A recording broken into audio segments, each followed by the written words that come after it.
chapel, and the sun should set pretty much right behind the statue of Mary. It's very windy.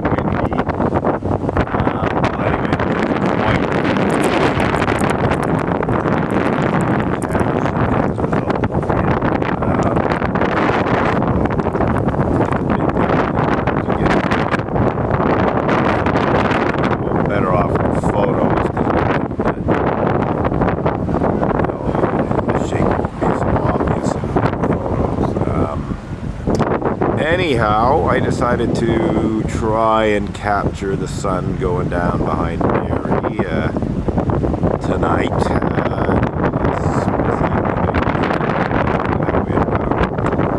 The bridge is a little shaky. If a heavy truck or bus or something crosses the bridge, it can cause a fair bit of shaking, but the wind is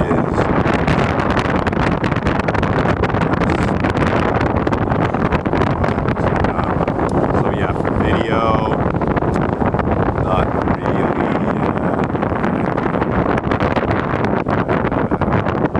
go to a higher ISO. Right now I'm at the base ISO 64. I'm at f11, which is sort of a middle aperture for this lens, 160th of a second. Still a bit of time before the sun comes into the frame. And yeah, I just thought I'd note that I saw a plane coming in. Capture that, but it came in, excuse me, a little bit higher than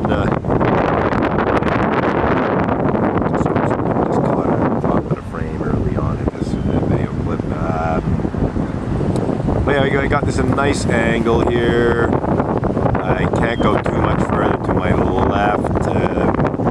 Statue of Mary will start getting quite close to the spire towards the middle of the frame there. If I go further left, and we're just going to wait to see what happens tonight in terms of where exactly the sun will set. I guess that's what happens when you do a fair bit of photography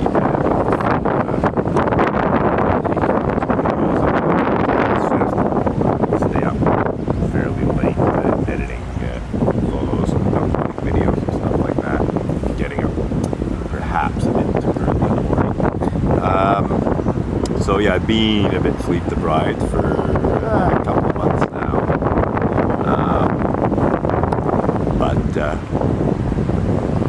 excuse me, I think we'll be catching up on our sleep soon enough. But yeah, it does look like I'm going to have to select a higher ISO than 64, so I can put a higher shutter speed than 160. I'm going to be using shutter delay to avoid vibration as well. So I have a 2-second shutter delay set on the camera. So after I hit the button, there's 2 seconds delay before it actually fires.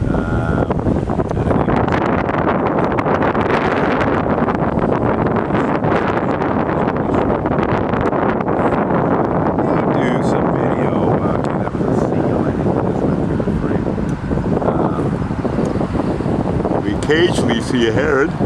So the other night when I was here, I think it was the 7th if I'm not mistaken, I was here on the 7th, and I did see a heron while I was shooting. I was able to actually get it on video. I don't know how sharp it was, but I was sort of able to swing the camera around, take it off the tripod, and find the heron. Might be a waxing moon. It's more than half full.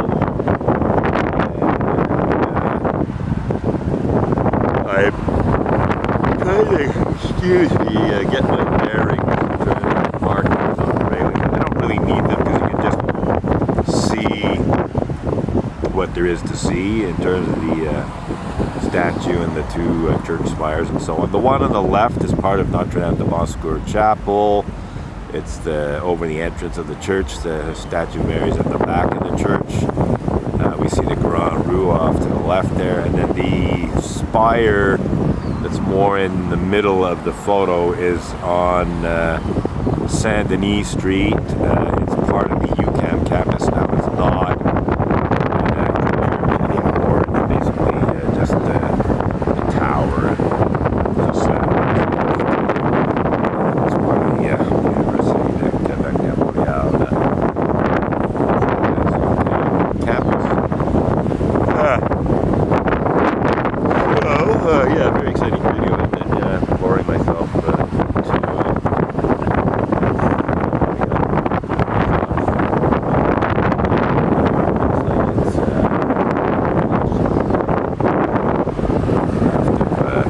transmission line across.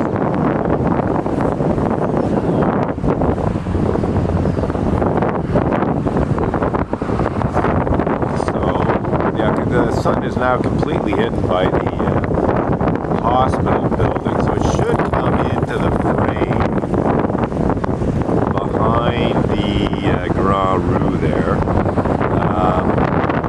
top left. So I think we will keep shooting video until the sun starts to come into the frame, and then we shall take it from there. But at a certain point, I'm going to switch to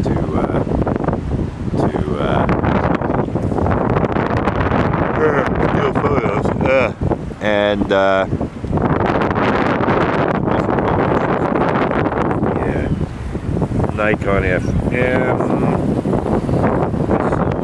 Fuji, Superior, so slap on the Nikon FM and get some film photo of this.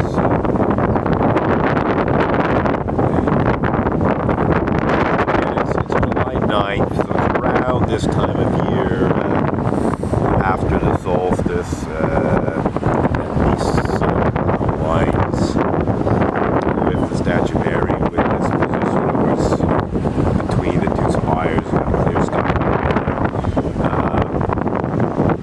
So again, we don't have it down to an exact art, but if the solstice was on the 21st, today's the 9th of July, that means basically 18 days after the solstice we have this alignment. So that would mean we'd have the same alignment 18 days before.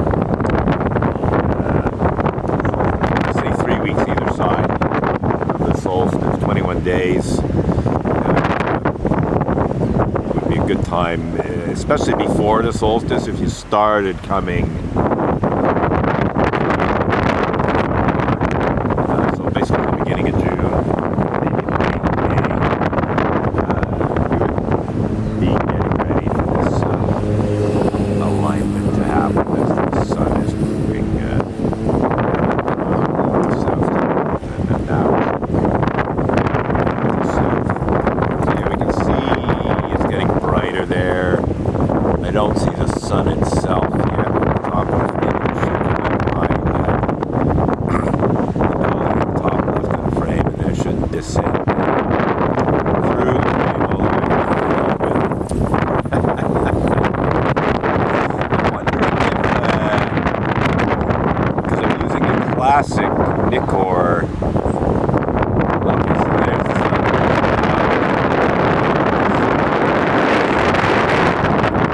a lot of shaking going on there. I'm just debating if I should take a still of this.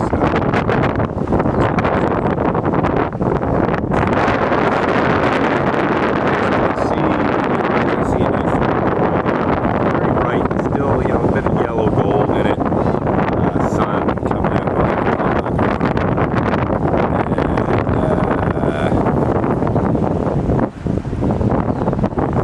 Yeah, it's quite nice. What I was saying is,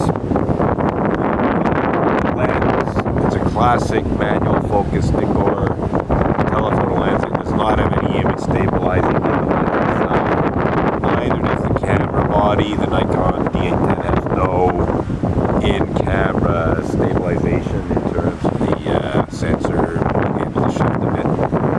So there's no stabilization at all. So got a passerby just taking a photo to the left. It is a camera that has built-in image stabilization, and that's the well, there's several, but in terms of 35mm SLRs, that is full frame DSLRs. There's the Pentax K1, which is a very nice camera. It's a bit dated now, but the Pentax K1 might be able to compensate. It might be able to keep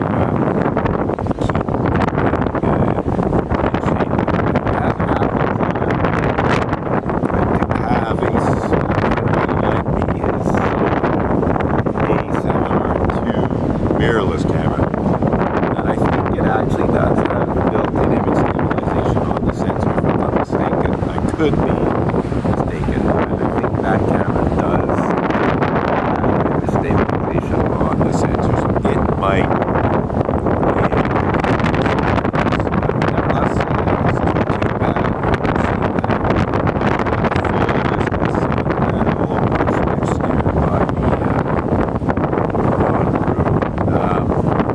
I can see a nice disc here. We can see a white blob, and it's actually burning from the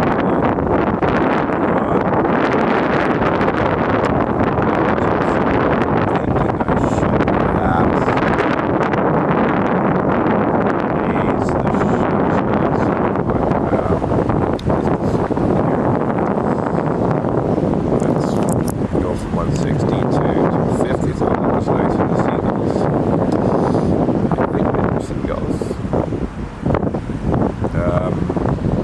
So yeah, less of a blob. Okay, those were smaller birds, presumably, but it's still a blob. Let's face it, it's a blob. Let's go lower here, 400 at f11. Still quite blobbish, but I think we're seeing a bit of a disc. I'll keep going higher with the shot. Okay, there we go. But as you can see, the sky is very dark, especially off to the right, but at least now we do see a disc, and although it's totally blurred out, I'm seeing a bright, it's bright, but it's got a bit of yellowy, goldy, orange color to it, whereas on the digital camera it's just this word I'm looking for, burnt out, I guess, white disc. I'm just debating if I should take a photo now. I think perhaps I